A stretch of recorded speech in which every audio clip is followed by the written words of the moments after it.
Ich habe zurzeit 2 verschiedene Lieblings-Thunfischfüllungen. Okay, ich zeige euch beide. Grundlage für beide, Frischkäse und Salz. Zu der Thunfischcreme kommt Thymian mit rein. Und Mayo. Hier kommt nur Sriracha Mayo mit rein.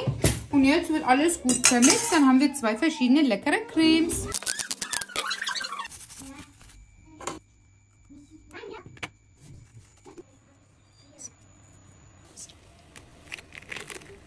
Natürlich beginnen wir mit Mayo in den Händen. 2 Scheiben Gurken, Sushi-Reis, Frischkäse, Thunfischpaste, Unagi-Sauce, Sriracha Mayo, Röstzwiebel. Next one, Sushi-Reis, Thunfischpaste, Unagi, Rucola, Mango Curry.